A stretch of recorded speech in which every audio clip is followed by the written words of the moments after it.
Hello, I'm Oliver Robb, and I'm going to be showing you how to solve this chemistry problem using the COAST format. The problem I chose is the second one because this is our second COAST assignment. Didn't really have much of a reason. The problem I chose is calcium hydroxide is one of the substances that can form on the side of your tub. You can use vinegar to easily remove it. How many grams of calcium hydroxide are needed to react with all of 58 milliliters of 3.50 molarity of acetic acid?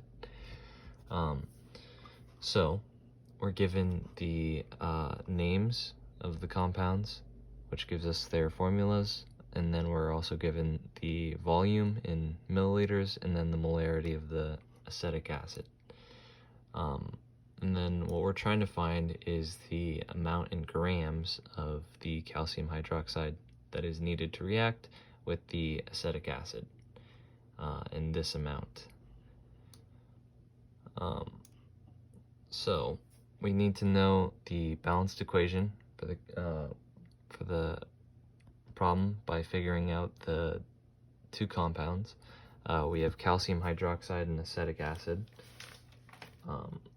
which gives us a 2-to-1 ratio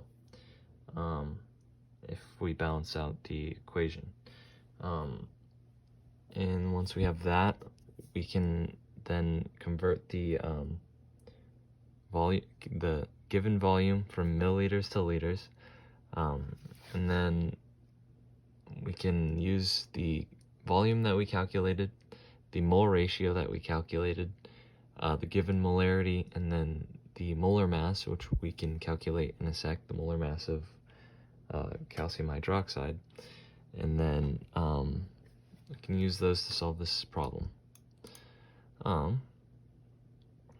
So if we open this PDF, get to this, which I drew up on my notebook right here. So we balance out the equation. We don't need to worry about the calcium or the carbon in the equation, just the oxygen and hydrogen. It is a 2-to-1 ratio, as you can see there. And then we're going to convert from milliliters to liters. We're given 58.00 milliliters. Raise that to the power of the third, and then you turn milliliters into liters, so we have 0.058 liters. We're then going to multiply the given molarity by the volume we just calculated, which is 3.50 molarity times 0.058 liters. And then we're given the number 0.203. Once we have that, we can divide by the molar ratio that we calculated in step 1, and then we're given 0.1015 moles.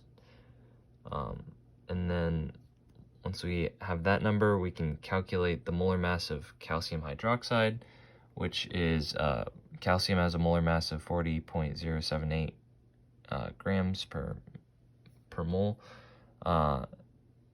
And then oxygen has molar mass of 15.999 units, and then we multiply that by 2 since there are 2 of them, and then same for the hydrogen. Molar mass of hydrogen is 1.00784 units. And so we add all those together and we're given 74.093 grams per mole.